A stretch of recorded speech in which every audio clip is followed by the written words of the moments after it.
Bien, empezamos nuestro taller de Física 130. Ok, este ejercicio te propongo resolver. Un parlante emite una onda de A seno kx menos omega t que viaja a la velocidad del sonido c, por dentro de un tubo de largo L, abierto por ambos lados y con un agujero a una distancia de tercios de uno de sus extremos, como se muestra en la siguiente figura. Si la onda que rebota al final del tubo tiene una amplitud menos a, determine la magnitud reflejada y la onda resultante dentro del tubo. Esta es la pauta. Déjame ver si puedo encontrar este mismo sin pauta. Dame un momento. 18S2, acá está. Así sería, así. Acá estamos. Este es el ejercicio. Ya, perfecto. Ahora sí está mejor. Si la onda que rebota al final del tubo tiene amplitud menos a, determine la onda reflejada y la onda resultante dentro del tubo. El primer modo normal posible en el tubo, ¿a qué modo normal de un tubo abierto de largo R corresponde? Dibuje el modo normal dentro del tubo en la figura de arriba. Recuerde que un agujero exige un antinodo. Encuentra la nueva frecuencia fundamental y todas las frecuencias posibles. Si fuera una cuerda con ambos extremos fijos, ¿en qué modo normal tendría la misma frecuencia fundamental que en el tubo? ¿En qué se diferencian estos fenómenos? Bien, aquí está. Este sería el ejercicio, veamos cómo nos va con esto. Vamos a hallarnos todo este ejercicio.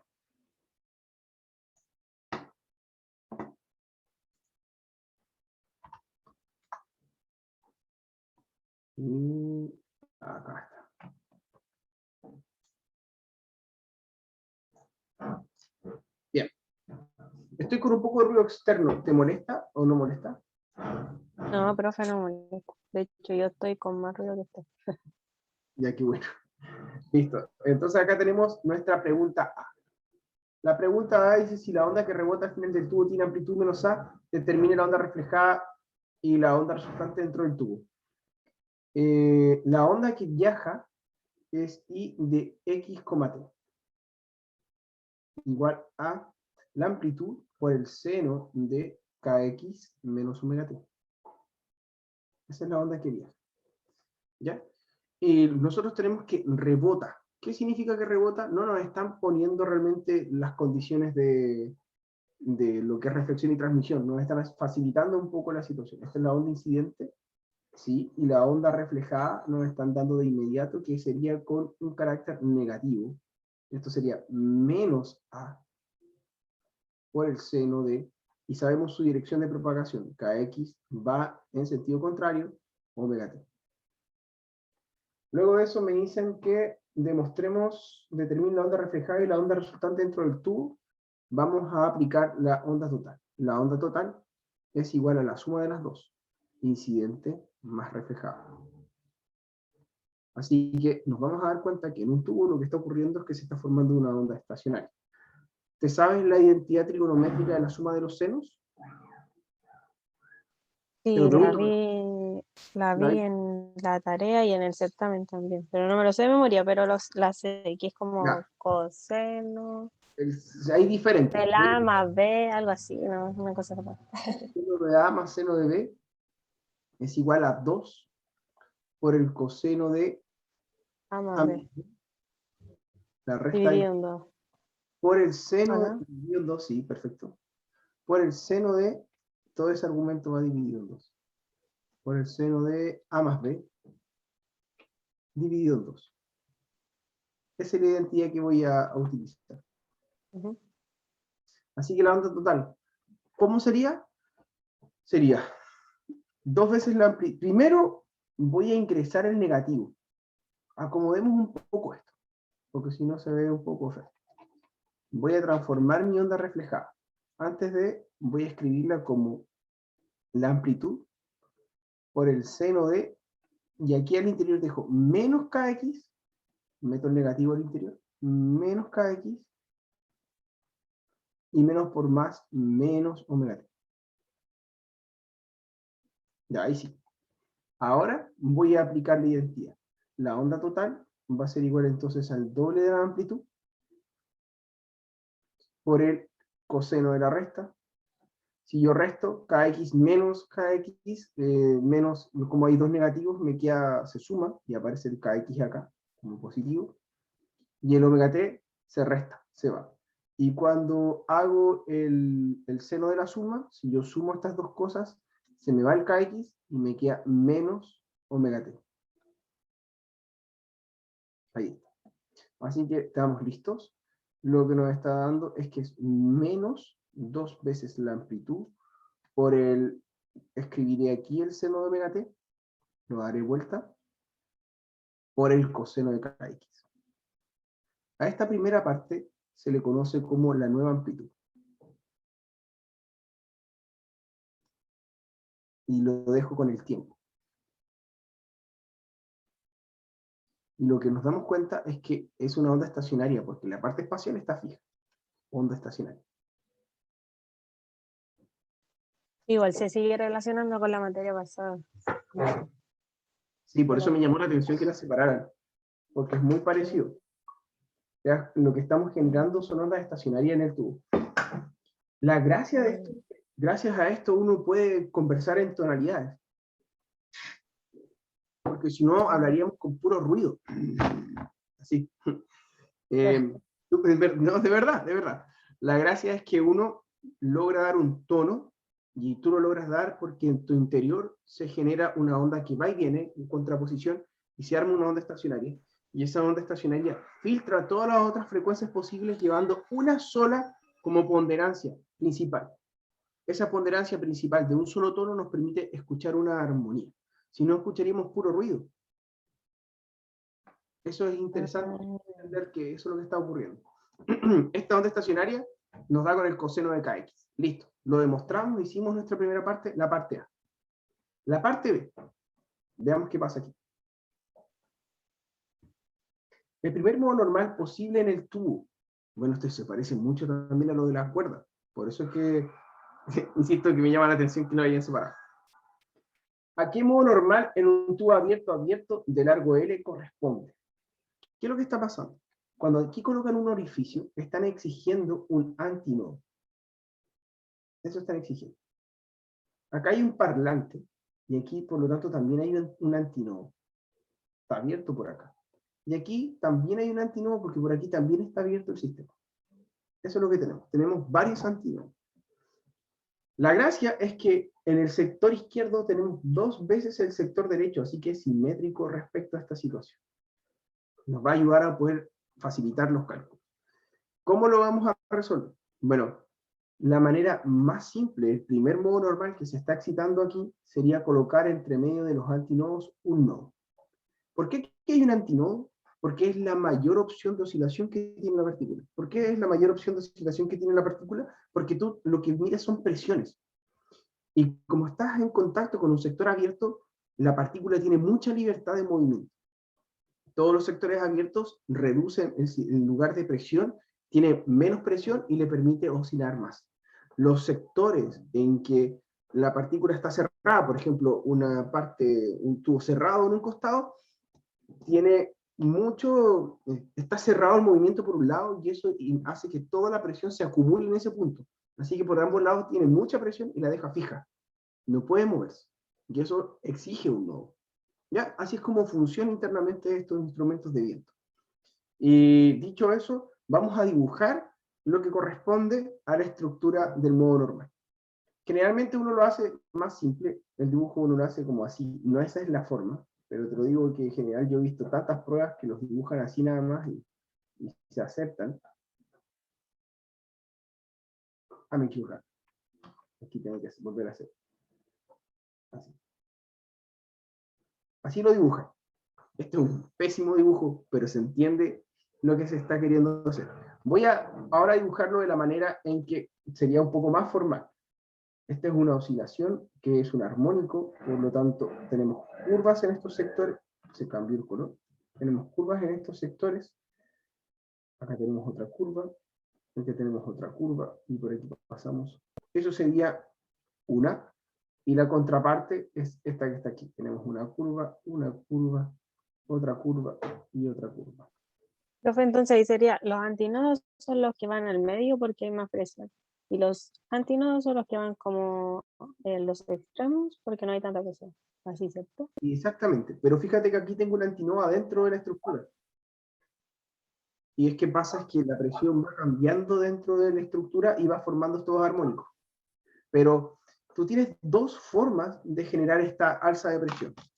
Por ejemplo, si a ti dos personas por los costados te empujan, aumentan la presión y tú quedas quieta, no te puedes mover. Pero si ahora dos personas te toman de los brazos y te tiran, es como una baja de presión en que te están exigiendo y también te atrapan, porque por los dos lados te están jalando. ¿Se entiende? Sí, profe. Es como un exceso de vacío y el otro es un exceso de acumulación. Los dos excesos dejan fija la partícula. ¿Ya? Ah, ya, ya. Eso es importante. Entonces, probablemente aquí podemos tener un exceso en que están tirándola y está quieta y en el otro hay más libertad. Eso es lo que, así es como se comporta. La otra cosa súper importante es que esto es un dibujo. Realmente esto no es así, porque la partícula de aire no oscila en esta dirección. Eso es para poder dibujar el antinodo. Pero tú lo que tienes son acumulaciones, algo borre.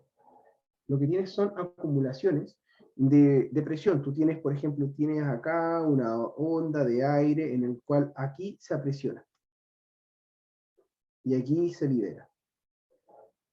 Y aquí se aprisiona. Y aquí se libera. ¿Se entiende? Eso es lo que tú estás haciendo. Lugares en que aprietas y sueltas. Por lo tanto, estas partículas realmente oscilan en esta dirección.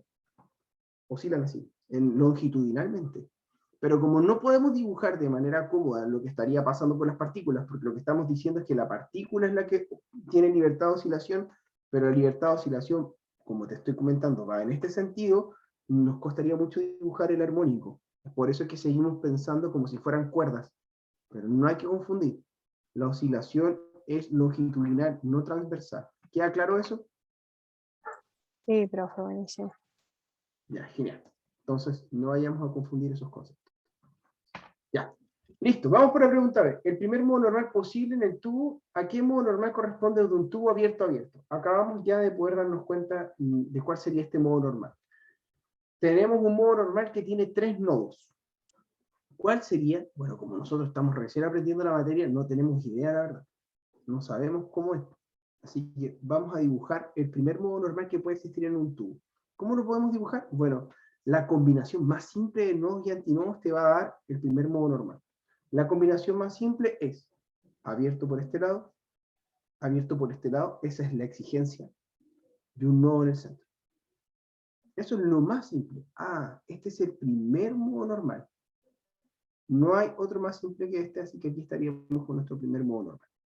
El segundo modo normal, para ya entender la tónica y con esto ya vamos a poder entender cuál sería el modo normal que estamos dibujando. El sistema exige que haya un antinodo en el borde porque está abierto por los bordes, eso no cambia.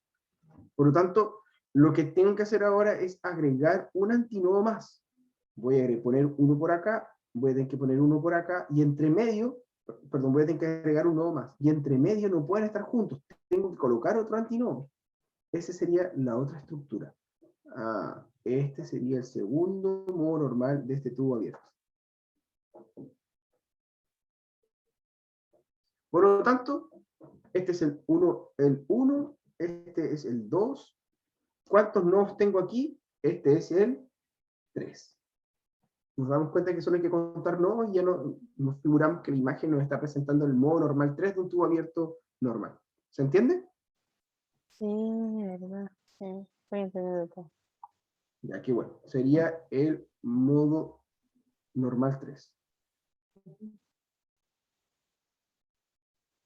A medida de que se vaya haciendo un nodo, tiene que existir como esa flecha. ¿Cómo se llama esa flechita?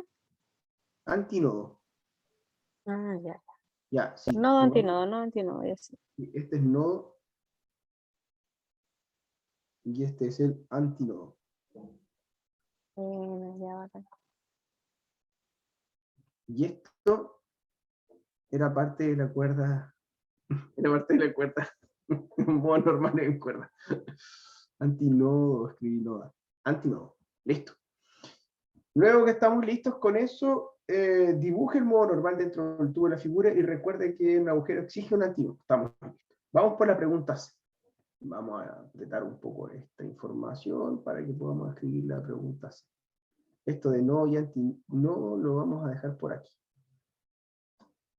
Ya. Y la pregunta C sería: la nueva frecuencia fundamental y todas las frecuencias posibles. ¿Cómo respondemos a eso? Si te das cuenta, en esta parte que voy a encerrar, esta que está aquí, nosotros tenemos algo importante. Todo lo que está aquí se repite en el otro lado 2 veces. Así que tenemos una estructura fundamental. Esto es no es un nombre, no es una definición que estoy llamando. Como que hay una estructura que se repite.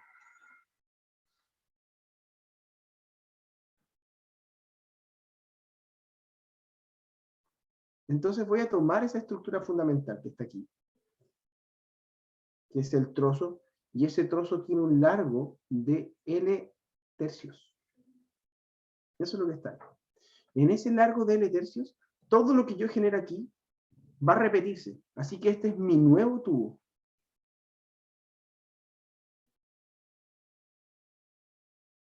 Mi nuevo tubo. Y en él se van a generar todos los modos normales. Ya sabemos que aquí tengo que exigir un antinodo, y aquí tengo que exigir el nodo como el primer modo normal, y bueno, y el segundo modo normal, y el tercer modo normal, y así sucesivamente. O sea, sobre esto, yo tengo que exigir las frecuencias fundamentales. ¿Cómo es eso de las frecuencias fundamentales? Uno ve la parte espacial.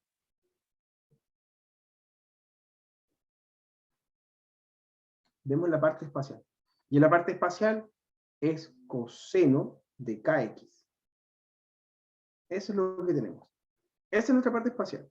Nuestro coseno de kx, como hay una exigencia espacial, tiene que, cuando esto vale 0, vamos a colocarlo en el sector 0, o cuando esto vale, y le voy a poner aquí un L minúscula, para poder hacer el símil, después lo transformo en el L tercio que vale. Cuando vale 0, tiene que ser máximo, y cuando vale L, también tiene que ser máximo. O sea, nuestro coseno de kx evaluado en 0 es máximo, sí. Coseno de k por 0 es igual a 1. Es un máximo. Pero tenemos que exigir que el coseno de k por el largo total también sea un máximo, que puede ser o más o menos 1. Cualquiera de los dos sirve. Bien, dicho eso, es una exigencia sobre el número de onda por el largo del tubo. ¿Qué es lo que nos da el KL? ¿Cuándo el coseno es máximo? Bueno, para múltiplos de pi. Ahí vamos a tener un más o un menos 1. Aquí están los modos normales. ¿Qué es lo que uno hace para poder encontrar esto? Ocupa que el K es el número de onda. Así que sale el 2pi sobre lambda. Y aquí está el largo del tubo. Y están los npi. Bien. Voy a eliminar el pi con el pi. Y voy a poder despejar el largo de la cuerda. La longitud de onda de la cuerda nos queda igual a ¿qué cosa? Pasa para allá multiplicando, el n pasa dividiendo, y nos queda que el largo de la onda es 2 veces el largo del tubo, que le puse esta L, dividido por el número n. Este n va siendo igual a 1, 2, 3, puntito, puntito, puntito. Esos son los valores que n puede tomar. N es el primer modo normal, N1 es el primer modo normal, 2 es el segundo modo normal, y así sucesivamente.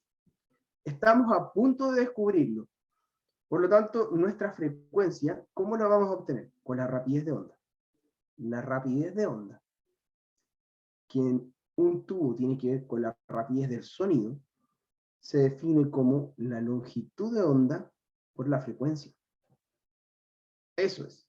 Como ya conocemos las longitudes de onda posible, las frecuencias posibles se van a relacionar con esa velocidad, rapidez de onda, dividido por estas longitudes de onda. O sea, esto es igual a, terminamos acá, n veces la cantidad de la rapidez de onda sobre 2 veces el largo. Eso está.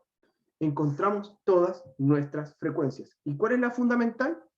Nos damos cuenta que estas n frecuencias son n veces lo que llamaremos nuestra frecuencia fundamental, F1. ¿Y qué es lo que es F1 según nuestro ejercicio? Nuestro F1 vendría siendo igual a la rapidez de onda sobre 2 veces el largo. Pero ahora digo lo que realmente es el largo. Es la rapidez de onda sobre 2 veces L tercios. Pongo el L y multiplico por 3 arriba. 3C sobre 2C. Ya tenemos todo.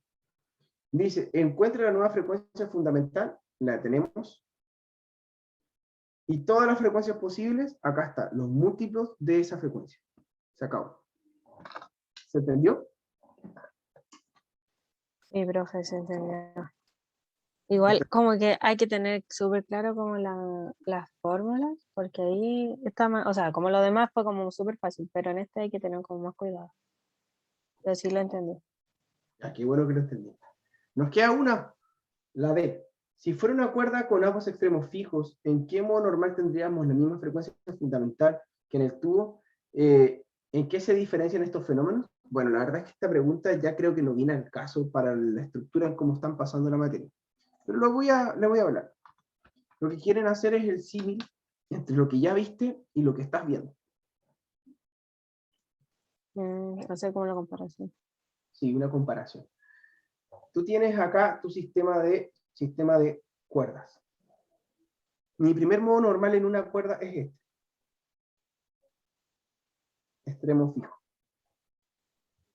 Mi segundo modo normal es este. Ahí está. Mi tercer modo normal, arriba, abajo, arriba. Abajo, arriba, abajo. Ahí está. Esos son los tres modos normales. Bien. ¿Qué pasa en los tubos? Vamos a hacer el símil en tubo. Es casi lo mismo. Ya, casi lo mismo es lo que quiero que entendamos. En un tubo, tu primer modo normal es este.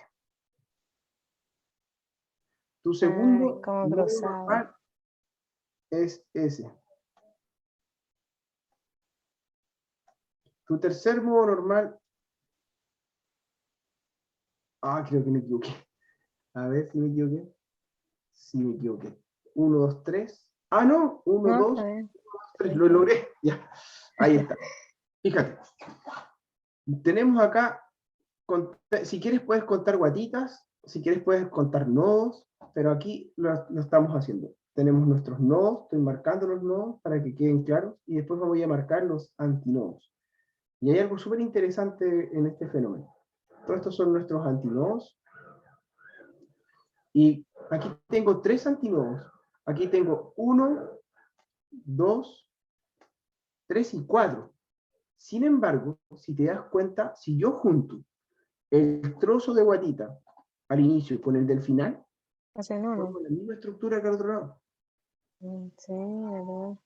Se ve acá, a pesar de que este tiene un antinodo más, nos damos cuenta que si lo juntamos, tenemos la misma cantidad de guatitas. Lo A mí me mismo pasa pasa. lo mismo, claro. En el otro pasa lo mismo. Otra cosa interesante es que en el tubo tenemos menos antinodos, pero pasa lo mismo, es como juntarlo el uno con el otro. Entonces, acá en general contamos guatitas, n igual 3, y acá en general contamos nodos, n igual 3. Como tú identifiques el modo normal, es tu estrategia. Lo importante es que no te equivoques. Este sería n2, y así sucesivamente. Entonces, lo único que busca este ejercicio es que podamos hacer el símil entre estos dos. La frecuencia del que está acá, en la cuerda, va a ser igual a la rapidez de onda de la cuerda. Este es el modo normal 3, o entonces va a ser 3 veces la rapidez del modo de onda de la cuerda, dividido por, ¿cómo era esto? El 2L, 2 veces el largo. Y aquí la frecuencia del tercer modo normal va a ser igual a 3 veces la rapidez del sonido, dividido por 2 veces el largo. Eso es. Entonces, si la rapidez en la cuerda es igual a la rapidez del sonido, lo que es posible, porque incluso en En los metales el sonido va mucho más rápido que en el aire. Pero bueno, si la rapidez en esa cuerda, que puede ser de un material metálico, por ejemplo, como la cuerda de una guitarra, que tiene materiales más metálicos también, si son iguales, entonces las frecuencias de ambos van a ser iguales. Y tienen el mismo largo, naturalmente. Entonces, esta es la cuerda y este es el tubo. A eso apunta esa última pregunta. ¿Se entendió? Sí, buenísimo. Igual como que es muy parecido, pero tiene diferencias. Parecido, pero no. Sí, son parecidos, pero no tanto. Ya. Claro. Déjenme ponerle un pausa aquí. Veamos un poco de decibeles. Te comparto pantalla y vamos al play.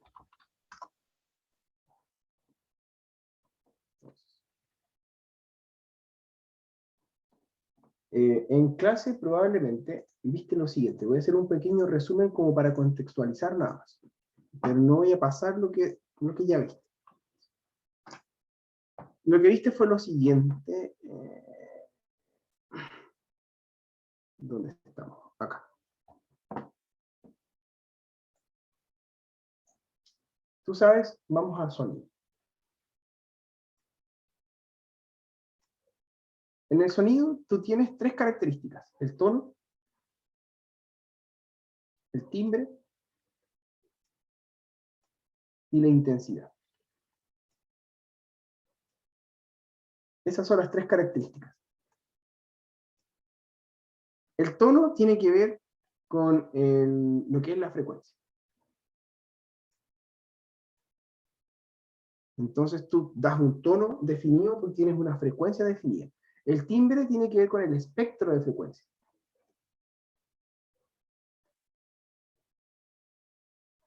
Expliquemos bien. Vamos a proponer aquí una intensidad por ahora. Vamos a colocar aquí un eje de frecuencia y tú das un tono. Eso significa que suena en algún punto con alguna intensidad. Ese es el tono. Okay. Pero ocurre que si tú das el tono con una guitarra, con un piano, con una flauta, una trompeta, o con diferentes personas dando el tono, suena distinto. Eso es porque hay un espectro de frecuencia centrado en este sector. Así, una cosa así. Entonces tú envías muchas frecuencias realmente, pero la que predomina es una de ellas. Sería el tono dominante. Entonces, ese espectro de frecuencia cambia para los diferentes instrumentos, y es por eso que tú eres capaz de distinguir los diferentes instrumentos, o incluso diferentes personas hablando en el mismo, o cantando en el mismo tono. ¿Ya? Ya, eso es como la parte figurativa de lo que es el sonido, como para entender qué está pasando. Ya, perfecto. Pero después tenemos la intensidad. La intensidad es algo que podemos medir, y aquí es cuando se meten los decibeles. La intensidad, supuestamente, la debiste haber visto como lo que corresponde a...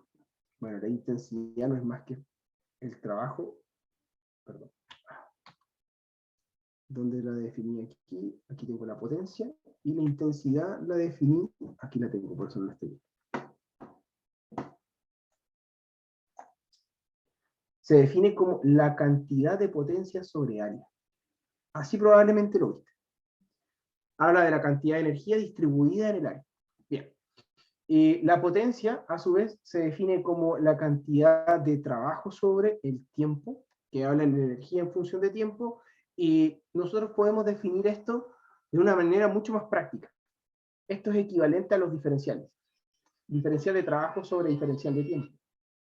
Y el trabajo, bueno, es que el trabajo se define como la fuerza punto de desplazamiento. Esto es una situación más general. Tú sabes que el trabajo así se define. ¿Sabías eso? ¿Lo recordabas? Ya. O sea, Probablemente sí, de la fuerza por el desplazamiento, creo que eso igual ya. la profe lo dijo yo. Eso es para algo constante, fuerza por punto de desplazamiento. Pero para algo variable, como lo que estamos nosotros viendo, no. Entonces, pero sí nos podemos dar cuenta que, como se define como un integral, tú puedes definir que esto es igual a eso. O sea, el diferencial de trabajo es igual a la fuerza punto de desplazamiento. Si tú ocupas eso allá arriba, vamos a ir a la potencia te queda como el diferencial del trabajo, o sea, voy a reemplazarlo lentamente, nos queda la fuerza punto el desplazamiento dividido por el dt. Y eso lo podemos llamar como velocidad, así que a la potencia la podemos escribir como la fuerza producto punto la velocidad. Porque esto es largo sobre tiempo. Ya, pero esto no es cualquier velocidad. Lo que estamos hablando aquí es la velocidad de oscilación de la partícula. Por lo tanto, no es la rapidez de la onda. Realmente una manera mucho más intuitiva de escribirlo, esto es F, que es la fuerza, producto punto, con el cambio de la posición de la partícula. Eso es una onda oscilatoria. No es la rapidez de la onda. Ya, hasta aquí te debieron haber definido sin problema esto. Tú vas con lo que es potencia y vas acá arriba.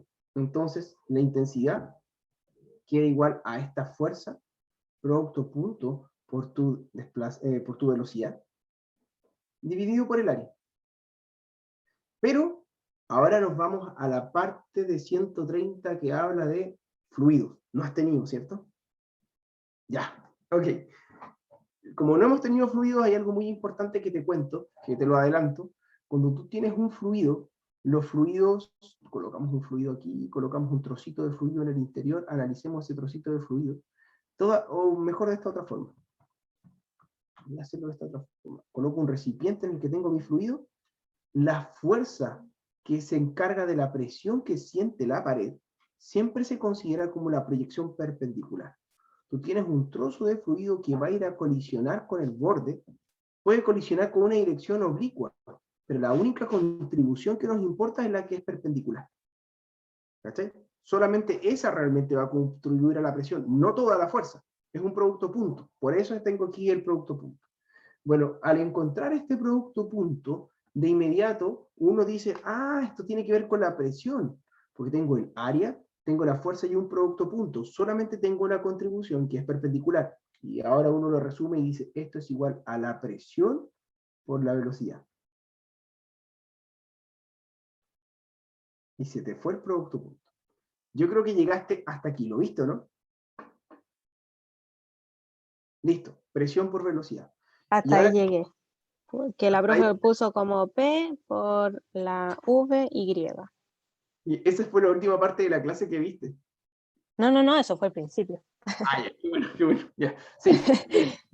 Entonces ahora nosotros tenemos lo que es P, porque probablemente tuviste antes lo que era la onda de presión. La presión se comporta como una onda viajera, entonces tú vas a poder darte cuenta que todo esto se resume como una amplitud, que es el módulo volumétrico, por el K, que es el número de onda, por la amplitud al cuadrado, por la frecuencia de la onda, y todo esto por el seno al cuadrado de una onda kx menos omega t. Menos WT, sí. Ya, ese, La profe hizo el tal cual, pero como que consideró antes una onda armónica y ahí como que estableció los parámetros de posición, presión y velocidad. sí, por Y, supuesto. y después hizo eso, Sí, pero va como exactamente lo mismo. ya, yo puedo ir más atrás, porque ya que tenemos poquita materia, te puedo explicar qué es lo que pasó. ¿Tú entendiste lo que pasó o simplemente seguiste la clase? Porque, ¿cómo encontrar a P? P es una onda armónica, tienes toda la razón. ¿Cuál sería la onda de presión? La onda de presión es P es igual a B, K por A, por seno de KX, Encima menos, de la T. y la otra es el I. Y el I no es nada más que el A por el coseno de KX menos omega t. ¿Sí? Estos son los participantes. Claro. Son los dos participantes que los voy a derivar. El problema es que encontrar ese I no es tan simple. Perdón, ese P. BKA no es nada simple. Tú tienes que pasar por el concepto del módulo volumétrico, entender cómo es que los cuerpos resisten la compresión, de ahí ver cómo sería la onda dentro de un tubo y con ello poder demostrar que la presión es una onda viajera de esa forma. ¿Viste todo eso? ¿Lo demostraron? Creo que sí, pero en la clase pasada. ¿Viste lo del módulo volumétrico? ver, mm, Ah, claro, aquí explicó un poco la profe que... ¿Qué puso? Fluctuación de presión, aquí puso presión menos. Ay, aquí después le puso un menos. No sé si será menos o más. Porque hoy día explicó que era más. Ya. Yo Pero lo no que así como lo dice usted. Así que dale no. yo no me quería centrar en la demostración porque quería ir a algo más práctico, pero como no hay tanta materia, lo que yo quería en este rato es hablarte de I, promedio de I, y después de eso ir a calcular decibeles y mostrarte cómo es que cambian las potencias, el umbral del dolor, el umbral de audición, si yo aumento varias fuentes, qué es lo que, cómo cambia. ¿Eso lo tienes claro? A eso iba. Lo otro es cómo uno llega a esto. Esto es una demostración por la cual, si tienes interés en conocerla, la hacemos. Pero no te van a no te va a preguntar nadie cómo demostrar eso. No Porque podemos, solo se usa la fórmula, ¿no? Así que sí, no nadie te serviría pregunta mucho. cómo es que llegaste a eso. Ah, Simplemente sabemos esto y lo podemos demostrar, por supuesto. Es súper bonita la demostración, pero no tiene tanto sentido. No es práctica, ¿ya? Así que yo diría esto. Acá hay algo importante que te va a ayudar para más conceptos. El promedio. ¿Cómo se saca la intensidad promedio? Tuviste que pasar por una integral. ¿Y esa integral la supiste hacer? ¿La viste cómo se realizaba esa integral? Esa integral es importante. Si vamos a definir la intensidad promedio se define como, todo promedio se define como 1 sobre el tiempo en que vas a promediar, o el espacio en el que vas a promediar, y esto no sería un tiempo, sino que sería un espacio, de la integral entre 0 y el tiempo que estás promediando. Nosotros estamos promediando en un periodo, y colocamos al interior nuestra intensidad integrada en el tiempo. Esa es la intensidad promedio. Cuando tú haces eso, entonces tienes el B, bueno, lo voy a hacer ordenado. Tenemos el 1 sobre el periodo, la integral, y aparecen todas estas constantes. El módulo volumétrico, el número de onda, la amplitud de la onda, la frecuencia, y nos queda el seno al cuadrado de kx menos omega t, que es la única cosa importante realmente, integrado en el dt, entre 0 y t. La gracia es que uno ya sabe, voy a sacar todo lo que es constante, el módulo, el número de onda, la amplitud, la frecuencia, el periodo estaba fuera ya. Uno ya sabe que la integral de un armónico en un periodo, si el armónico está al cuadrado y está en un periodo completo, el resultado es uno solo y es simple. No importa mucho lo que esté aquí, nos va a dar t medios por el b, el k, el a al cuadrado, el omega sobre el periodo. Eso. Eso siempre da el armónico al cuadrado. Bueno, uno puede decir, pero ¿cómo aquí está el espacio? Hay más cosas. ¿Cómo? ¿Por qué? Justo un T medio. ¿Qué es lo que está pasando ya? Prefiero explicarte eso porque eso es algo que te va a servir en hartas cosas. Por ejemplo, cuando des de nuevo física 120, cosas por el estilo. Entonces, es ahí, es una integral que aparece muchas veces. Entendamos, para que podamos tener confianza en el proceder. Voy a resolver. Vamos a resolver esta integral de 0 a t del seno de kx, que no nos va a importar, pero lo vamos a demostrar que no importa, menos el omega, el t y el dt. Esta integral. ¿Qué es esto que está aquí? Esto va al cuadrado. Vamos a escribir el seno al cuadrado con una identidad. Nosotros sabemos que el coseno al cuadrado,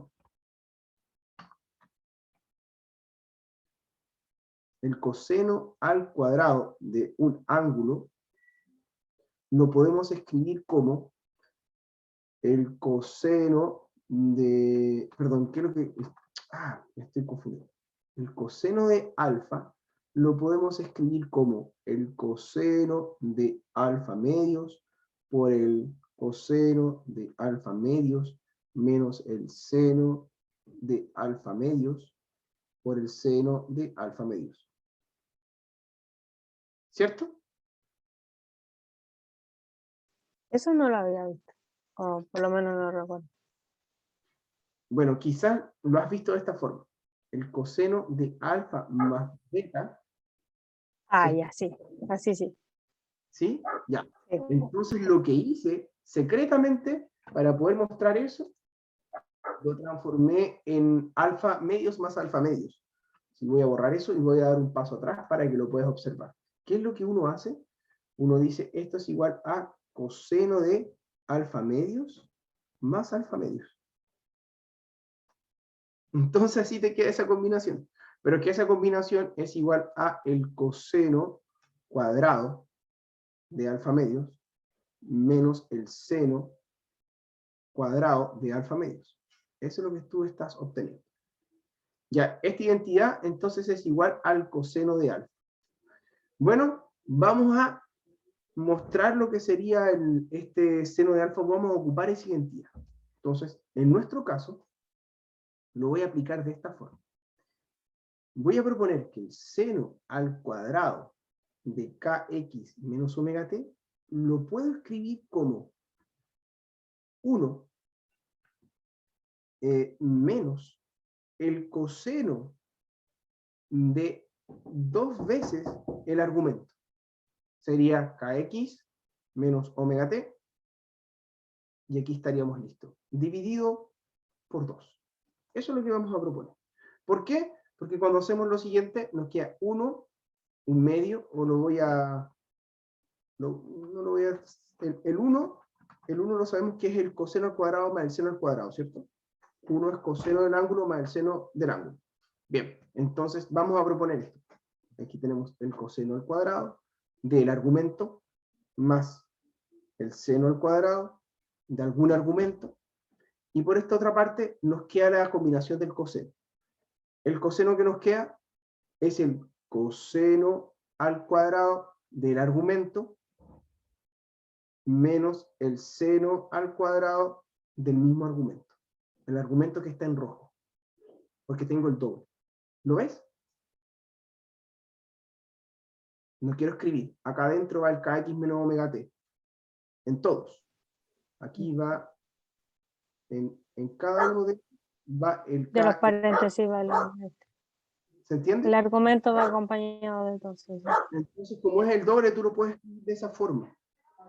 Y ya, entonces el coseno con el coseno se restan, el seno con el seno se suman, aparece un 2 y con el 2 se me va.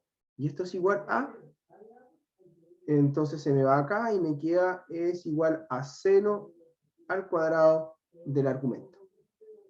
Y lo obtienes de nuevo. ¿Te queda claro eso? Sí, profe. Ya. Entonces, con eso ya terminamos la introducción de cómo se resuelve eso, y la integral que le voy a llamar in, porque como hay intensidad, le voy a poner in de integral. La integral in, para no confundir con la intensidad, le coloqué esa n. Nos queda entonces que es igual, colocamos de 0 a t, de 1 menos el coseno de 2 veces ese argumento, kx menos omega t. Cierro el paréntesis y divido por 2, y todo esto está integrado en el tiempo. Bien. Vamos a avanzar con eso. ¿Qué aparece entonces? Nos queda el 0 hasta t de 1 medio por el de t, menos la integral de 0 al t del coseno de 2 veces el kx menos el omega t. Bien, y todo esto va dividido en 2 por el de t. Aparecen dos integrales súper simples. La primera es más fácil que la otra, pero las dos son fáciles. Vamos a ir a trabajarlas en otro page. Y con ello terminamos la parte inicial de cómo se define, y después voy a hablar de los decibeles.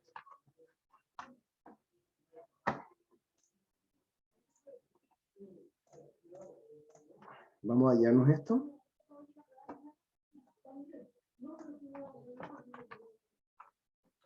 Acá está.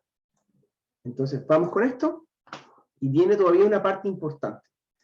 Estoy desarrollando esto porque, si bien se ve como algo simple, hay conceptos súper importantes. Una vez yo vi el desarrollo de la pauta de un ayudante, y que no llegó hasta el final de esto, porque no lo sabía, no. Observa. Aquí aparece lo que había predicho, el T medios. ¿Cierto? Es integral. Bien. Por lo tanto, lo que está acá tiene que ser 0. Pero veamos por qué es 0. La integral del coseno es seno. A ver, el seno, si yo lo derivo, da coseno. Sí, es seno. Seno de, voy a dejar el mismo argumento, kx menos omega t. Cerramos acá. Y como sabemos que además hay un argumento que acompaña el tiempo que es negativo, va a salir hacia afuera un menos omega. Así que abajo voy a dejar el 2 que tenía y voy a agregar el menos omega aquí. Y además hay un 2, así que voy a agregar el 2 también aquí. Eso es lo que obtengo. Si yo derivo el seno, va a salir un menos 2 omega, que se me va con el menos 2 omega aquí, y llego al coseno mismo que tenía. ¿Estamos de acuerdo? Y esto está evaluado entre 0 y 3. Sigamos con esta integral. Aparece este menos. Menos. Abro paréntesis. Voy a sacar la parte fija así. Sale el negativo hacia afuera, me transforma este en un más, y me queda 1 sobre 4 omega, para que quede simplemente el seno al interior. Me queda el seno del doble de kx menos omega en el periodo. Ahí está.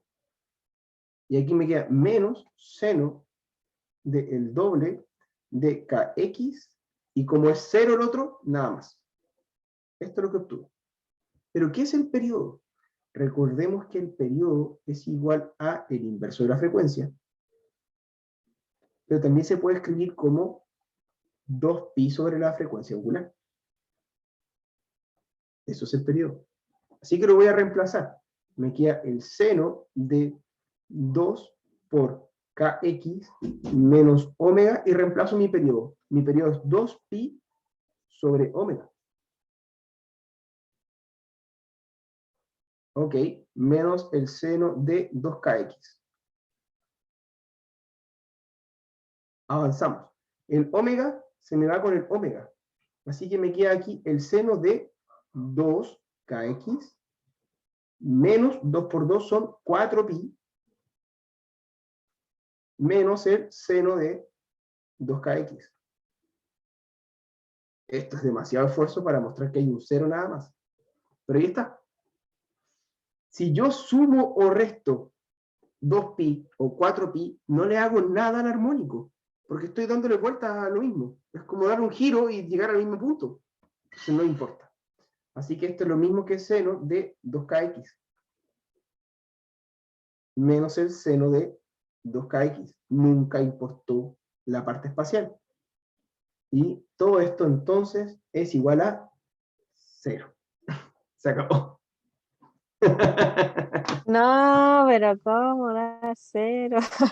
A 0, po. Entonces, Ah, ya sabíamos, y cuando definimos esto, lo que te escribí aquí, ya sabíamos que este era el resultado de la potencia, de la intensidad. claro. Ahora, uno define cómo medir esta intensidad. Así que vamos a hablar de los decibeles. Entonces, y cuando hablamos de los decibeles, esto es un apellido decibel, vamos a proponer una manera de medir estos decibeles. Y la manera es una función, que no siempre la escriben como función, pero lo es. Uno coloca aquí que esto va a depender de la intensidad promedio que acabamos de encontrar, tal cual. Va a ser igual a 10 por el logaritmo de base 10 de lo que corresponde a la intensidad que estamos midiendo, dividido por la intensidad 0, que es una intensidad base. Eso es el umbral de audición. Y se anota el nombre de decibeles de unidad. Así es como se hace. Entonces, I0 se conoce como el umbral de audición.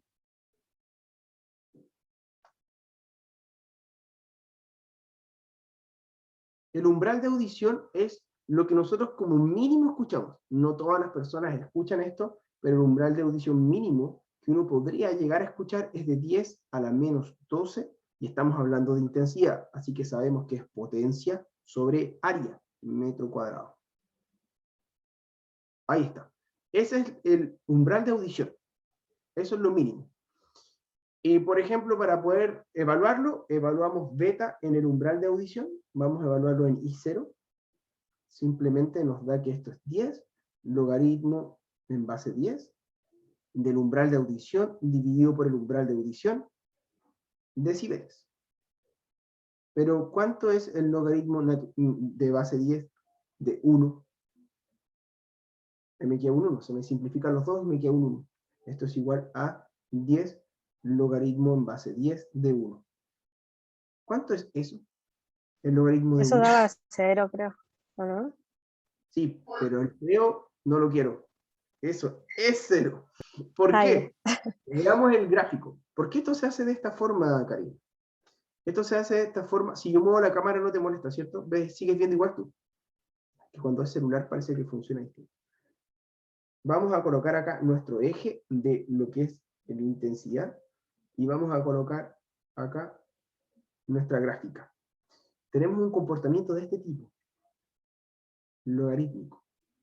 Y lo que estamos diciendo es que el logaritmo, cuando lo estamos evaluando en lo que sería la intensidad, y la intensidad se mide en watts sobre metro cuadrado, en el sistema internacional, cuando yo evalúo en 10 a la menos 12, voy a justo cortar el 0. ¿Por qué? Porque el logaritmo natural se define como qué número 10 elevado a qué número eso. Me daría un 1.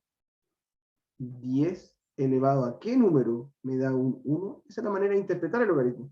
El único número que sirve ahí es 0. Por eso queda 0. Ese es el valor que nos obtiene. Bien. ¿Estamos listos con eso? Estamos entendiéndolo y quiero ahora poder fijar el otro umbral, el umbral del dolor. Este no es tan útil, más que nada es como para poder practicar. ¿Cuál sería el umbral del dolor? Máximo, ¿no? Sería de... Cuando tú No sé cuál empiezas es el a máximo. sentir dolor, y esto es impresionante porque la diferencia es fuerte. La intensidad del dolor es igual a 1 watt sobre metro cuadrado. Ahí empiezas a sentir dolor. El dolor es cuando empiezas a tener daño. Bien, ¿cuánto es eso?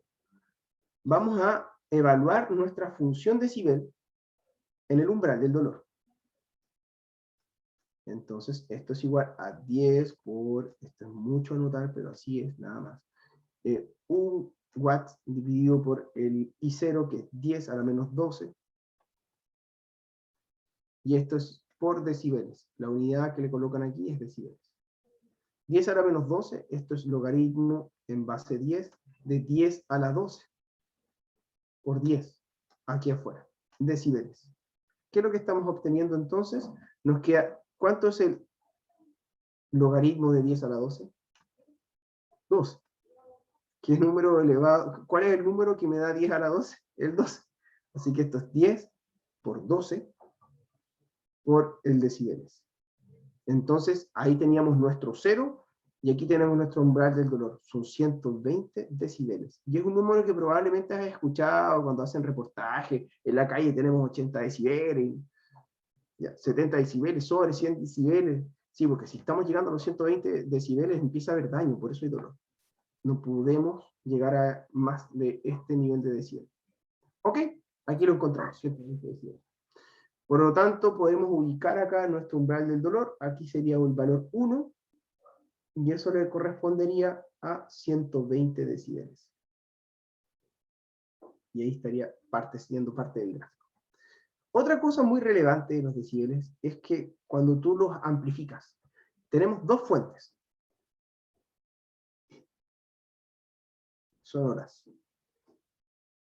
Hagamos nuestras dos fuentes sonoras y tenemos que nuestra intensidad 2, por lo tanto, va a ser el doble de la intensidad 1. Cuando uno hace eso, esperaría que uno sintiera más. Uno siente en escala logarítmica. La audición funciona de esa forma. Por lo tanto, por eso es que se ha buscado una manera de equiparar cómo funciona la audición. Por eso tenemos nuestro beta, para poder interpretar qué pasaría si yo tengo a dos fuentes emanando el mismo sonido. ¿Yo escucho el doble? Respondamos a esa pregunta. El beta evaluado en el I2 va a ser igual a 10 por el logaritmo, logaritmo base 10 de I2 sobre I0. Eso tenemos, decibeles.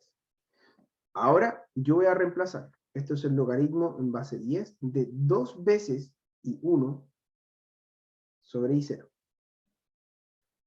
Este 2 que está aquí, ¿cómo lo podemos interpretar? ¿Qué podemos hacer?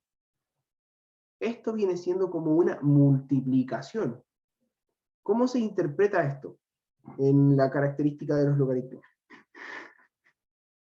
Yo puedo separar esto, y yo sé que esto es logaritmo en base 10 de 2 más logaritmo base 10 de I1 sobre I0. Así. Esa es una característica de los logaritmos. Cuando se suman los logaritmos, yo los puedo multiplicar en el argumento. Así que, bien, mantengo aquí el 10 por, mantengo aquí el 10 por, y aquí mantengo la unidad, decibeles, decibeles. ¿Qué obtengo acá? Bueno, lo que tengo aquí es, justamente cuando ingreso, me queda 10 veces el logaritmo de base 10 de 2, más lo que corresponde a lo que uno siente, a la medida de decibel de la intensidad 1. Exactamente. Esto sería la que siente uno de la intensidad 2. Y esto está medido en decibeles. Como está todo un poquito chico, voy a apretar para poder no cambiarme de página y alcanzar a colocar toda la información que quería mostrarte aquí. Voy a colocar aquí eso. Estamos hablando de los decibeles. Borramos los decibeles. El umbral del dolor lo voy a juntar, porque ocupa mucho espacio. Aquí está evaluado. Y le vamos a dar un espacio a todo esto. Ahí. Bien, estoy a punto de llegar al resultado. Entonces, ¿cuánto vale eso? Bueno, aproximadamente todo eso, si lo metemos en la calculadora, da 3. Nos va a dar 3 decibeles. Más la sensación sonora de la intensidad 1. Si nosotros duplicamos la cantidad de fuentes, no duplicamos la sensación sonora. Le aumentamos solo 3 decibeles. ¿Se entiende? Igual es súper poquito para hacer, yo pensé que ya decía aumentar el doble también, pero Es súper poquito. El último detalle, antes ya estamos en la hora, pero el último detalle que te quiero mostrar, como para cerrar el capítulo de decibeles, es cuando vamos a aumentar la cantidad de fuentes. Voy a colocar varias fuentes. Así que, okay. entonces, propongamos lo siguiente. Te lo cuento y sacamos. No se preocupe. Sí, hay tiempo.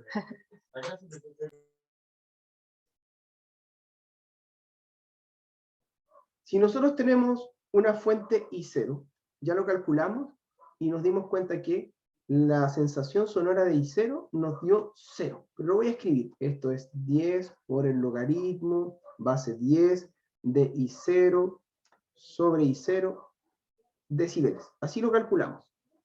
Esto nos va a dar igual a 0. La sensación sonora de I0 es igual a 0. Eso vimos. ¿Qué pasa si ahora yo coloco una fuente que es igual a 10 veces I0? Voy a calcular entonces la sensación sonora de esas 10 veces.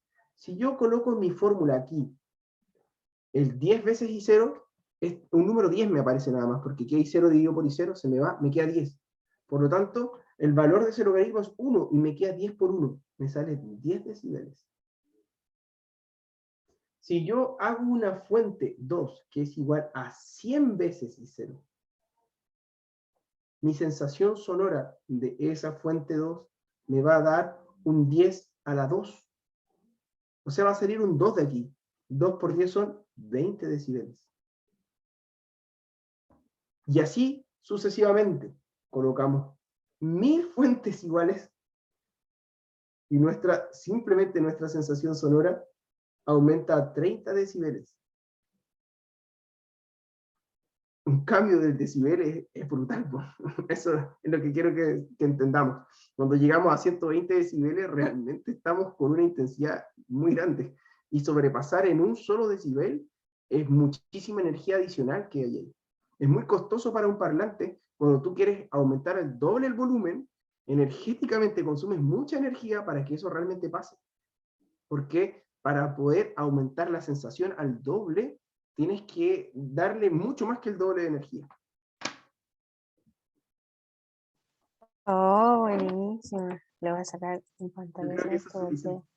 está potente. Y luego Para no lo había